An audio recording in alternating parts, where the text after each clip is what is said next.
Hey, what's going on, everybody? Christian Ballard, Ballard Sports Media. Before we get into this video, do me a favor, hit that thumbs up, hit that subscribe button if you're new to the channel. We do all kinds of football content, a little bit of baseball. March Madness it is over with, but we do that stuff too. Mostly keep it college football and NFL on this channel, especially college football. So if you like that kind of stuff, hit that subscribe button for more. And with that being said, let's get into USC today. We're talking going through each of the Power 5 teams this offseason.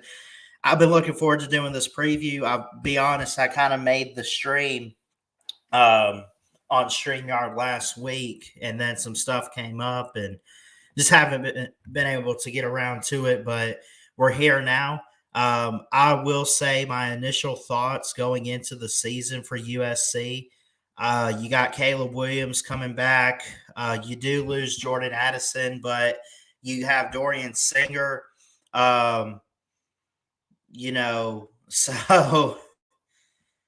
uh, they have a couple different guys that come back. And it's interesting because USC failed to make the playoffs last year. They came really close, but they lost the Pac-12, and it was their second loss, and it held them back. They should be able to take a step forward this year. When you look at their roster, when you look at what they bring back, Caleb Williams is the reigning Heisman winner, deserved it. I know people wanted to say, like, his character didn't get taken into account and character issues should be a thing. Because there was one game, I think it was the first Utah game before the Pac-12 title. Remember, and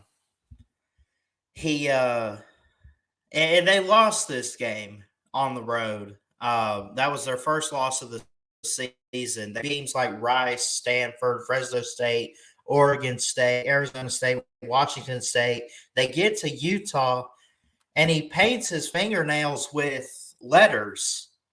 He dropped the F-bomb on one, and then Utah on the other. So people looked at that and said he had character issues, and he shouldn't win the Heisman because of it. And I'm not going to disagree, but at the same time, let's just call it what it is. They don't take character into account for a Heisman Trophy. They do take in stats and, how you did on the actual football field. So, that's what they take into account. Caleb Williams did very, very well. Last season, overall, they went 11-3.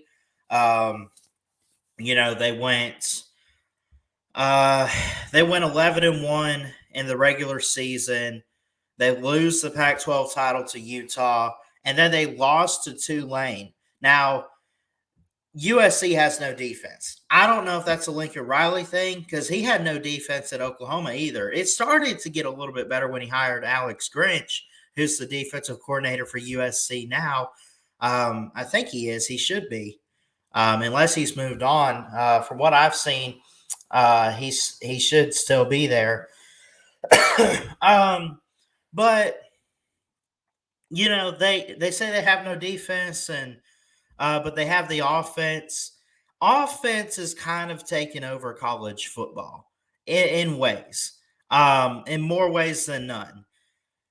That's fair to say, but I still think even Georgia showed these past two seasons that even with an elite defense today, you could still win it all in college football. You could still win big time football games. So Georgia showed that. USC does not have the defense, but do they have the offense this year to keep up with everybody else in the Pac-12? Which, by the way, USC and who is it? UCLA going to the Big Ten soon. This will be one of their last years. Probably is their last year because I think in 24 they're moving on. I could be wrong on that, but that's at least what I've heard. I hear all these crazy realignment rumors, and I don't know. It's hard to keep up with everything at this point, but USC, really good team last year. I think they're better than their record indicated. I really believe that. I think it looks worse on paper than it actually was. What do they have coming back? Marshawn Lloyd at running back, number 0, a redshirt junior from Wilmington, Delaware.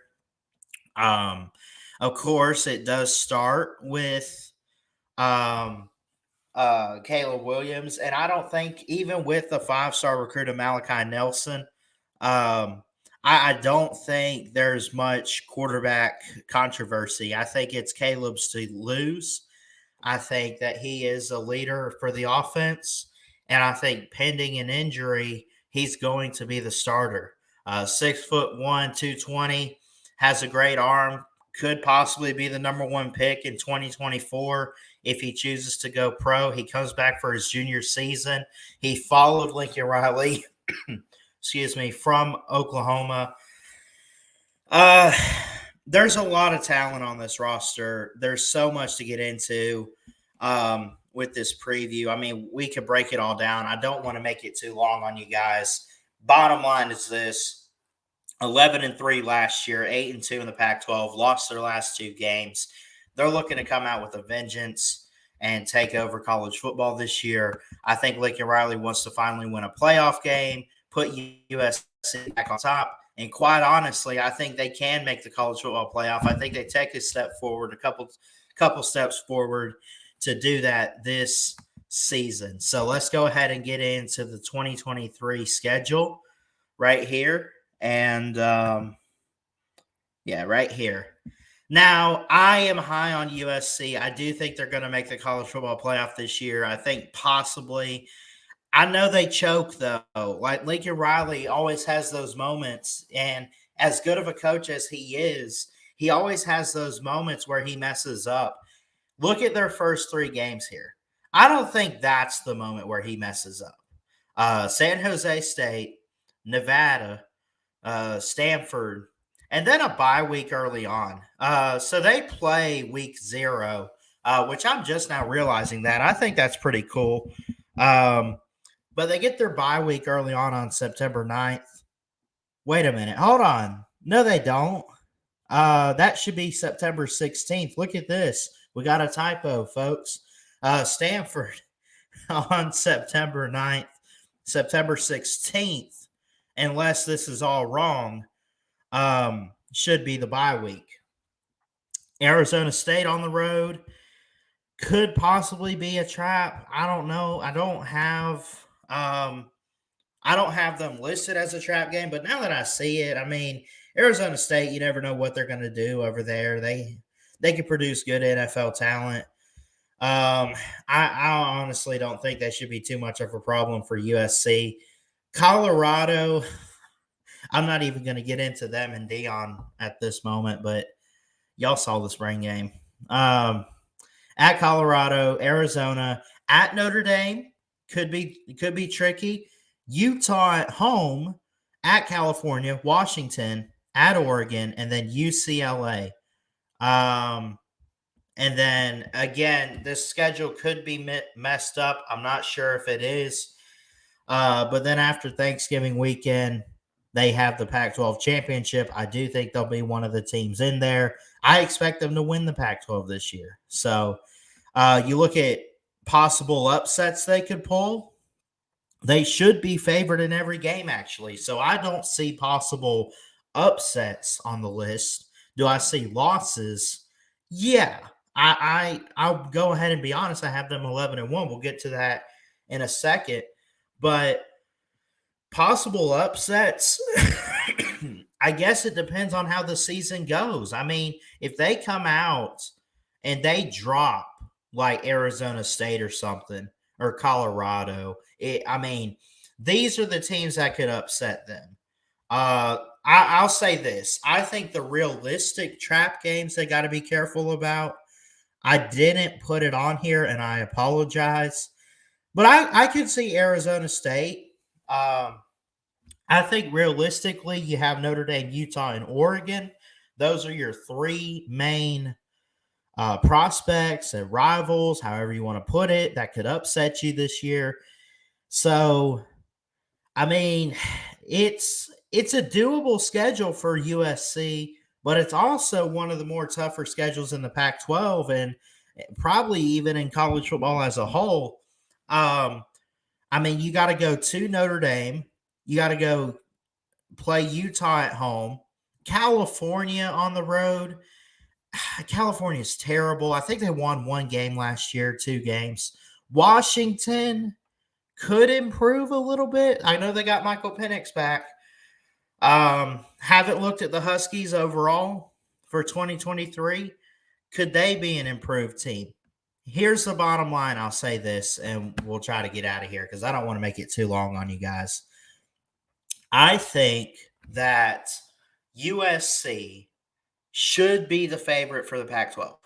I think they should be. I think they will be. And I think that they'll slip up somewhere on this schedule. The question is, I don't know if I want to say the question, but I think the thing is, it's so hard to pick which games they screw up. You know what I'm saying? I mean, they have at Notre Dame and at Oregon. I think those two stick out. I think Utah last year kind of showed that they can compete in the Pac-12, and they did. Remember they, won the Pac-12 over USC. And Utah is at home for USC, and it is a revenge game. I would expect them to win that. In fact, I think they could even beat Notre Dame. I think they win that Notre Dame game close. I'm not as high on Notre Dame as I am USC. I mentioned in the Notre Dame I think I already did a Notre Dame video. I should have. I don't know if I went through with it, but yeah, I did. I went through with it. Yeah. Okay. I don't remember exactly what I had Notre Dame, but I do know I said anyone could win that Notre Dame USC game this year. It's at Notre Dame. It's in South Bend. I just have a gut feeling, man, USC's knocking on the door for the playoffs. I think they've been doing it for a while. I think even before Lincoln Riley, remember they had Clay. Oh, what's his name? The last coach. USC. Clay Helton. That's it. He got fired. He wasn't doing the best job to put USC on the map. He wasn't doing the worst job, but it just wasn't up to standards. So Clay Helton gets fired. Lincoln Riley comes in. Thing about Lincoln Riley is this. He knows offense. He knows what it takes to do offense. Does he know defense? I know they got Alex Grinch on the staff, and he's okay. And Lincoln Riley has gotten a little bit better with defense at sometimes, but I still don't think it's in his philosophy or his vocabulary of coaching. I think listen to this. If USC gets the defense down, anything is possible for them this season. That's the big question. If they could get the defense down in check, they can make a run at the college football playoff and win the Pac-12 and maybe make a run for a national title. I don't know. They got to get the defense figured out. That being said, I think that they will just a little bit. I love USC this year. I really do. They went 11-3 last year. And if they should get better, they should be better than 3 losses, right? That being said, I'll go ahead and give a prediction. I'm going to say 11-1, possible Pac-12 champs. The loss, it's hard to find a loss on this schedule. Almost hard. Like, they should beat Arizona State. They should beat Colorado. They could lose to Notre Dame. I'm going to say that game is close, but I'll take the Trojans. I'm going to tell you where they mess up is late in the season. I think Oregon could give them a run for their money. I think Bo Nix, Dan Lanning as head coach. God, I got to look at Oregon next, probably. So much to find out about them. They should take big steps forward this year. late in the season, especially as they I think Oregon's a team that'll just get better and better and better as the season goes on this year. And that game's in November, um, on November 11th. Um, are they overlooking for their rival in UCLA? I don't know, but and they get a bye week on rivalry weekend. By the way, that's their bye week. Also, September 9th. Again, I don't know if that schedule is messed up um, or not, but reading it from FBS schedules, that's what it looks like is a bye week on rivalry weekend. But if I had to pick a loss, and again, I give their ceiling. So I give the at most what they could do. And I think at most they go 11-1, and they probably only drop to like Oregon or I mean, it could be Utah, but I think that's more of a revenge game for them. They just have so much, man. They have so much talent with Caleb Williams at quarterback. Mario Williams comes back. He's from Tampa, Florida. Um, yeah, they're going to be loaded. They're going to be good. They're hard to figure out just a little bit. I mean, they're not, it's like they're hard, but they're not hard to figure out. It's like we know they're going to be good. They'll probably hit double digit wins, but do they take a couple losses? That's the hard part to figure out about USC this year. But I'm going to stick to 11-1 as my ceiling for them. I don't think they run through it all the way, but for the regular season, at most, I give them 11-1. And I think that game late in the year at Oregon, I think could kind of get them. So anyway, I love you guys. Jesus loves you. He's got a great plan. We'll be live for the draft this weekend. Probably not every day. I don't know. I got a couple school things to take care of, but definitely on Thursday night. I hope everyone has a blessed weekend. Y'all take care. Please like, comment, subscribe, all that good stuff, like I always say. And until next time, folks, Ballard Sports Media, check it out. Comment below what you think about USC this year. I got them 11-1 at most. So knock it on the door of the playoffs. We'll see. Love y'all. Peace.